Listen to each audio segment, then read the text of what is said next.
رمضان قادیروف رهبر چچنیستان در مسکو در همسایگی موسر برایف و قاتلان بوریس نمسوف زندگی کرده است. خانواده رمضان قادیروف در پایتخت روسیه در بینای خانه دارد که طبق اطلاع تفتیشات نقشه آمادگی به حمله پرقربانی تروریستی در تئاتر دوبرافکا هم در آن کشیده شده است. رهبر گروه موسر برایف شهروند چچنیستان هم در این بنا در همسایگی خانه قادیروف زندگی کرده و به عملیات محاصره تئاتر آمادگی دیده است. در بینای مقابل آن چند پیش از کشتار سیاستمدار مخالف بوریس نمسوف شهروندان دیگر چچنیستان قرار گرفتند که بعداً در مرگ او گناهکار دانسته شدند. طوری در پرونده گفته شده است قاتلان نمسوف محض در این بنا طرح کشتار را آماده کرده پس از انجام جنایت باز به این خانه برگشتند. رسانه‌های مستقل هنگام تحقیق این موضوع به معلومات راس ریستر تکیه کردند که در آن گفته می شود هر دو خانه به دستگاه پرزیدنت روسیه تعلق دارند.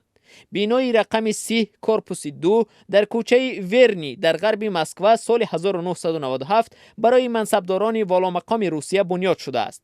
در قطار مقامداران دیگر در این بنا به احمد قادیروف هم خانه به مساحت 150 متر مربع داده شده بود. احمد قادیروف پدر رمضان قادیروف سال 2000 رهبر چچنیستان تعیین شد. ماه ینور سال 2002 خانواده قادیروف با شمول دختران و پسرش رمضان خانه را مالکیت شخصی کردند.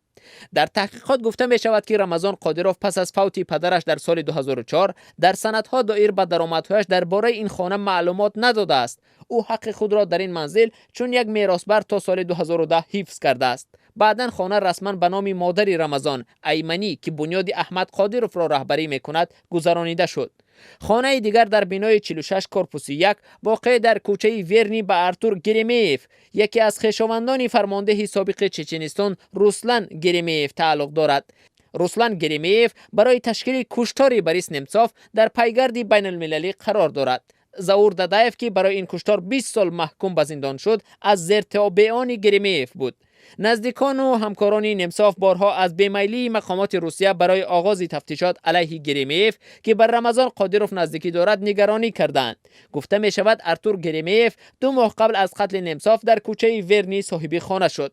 بوریس نمسوف از مخالفان سرسخت حکومت ولادیمیر پوتین 27 فوریه سال 2015 در نزدیکی کرمل مرکز مسکو کشته شد.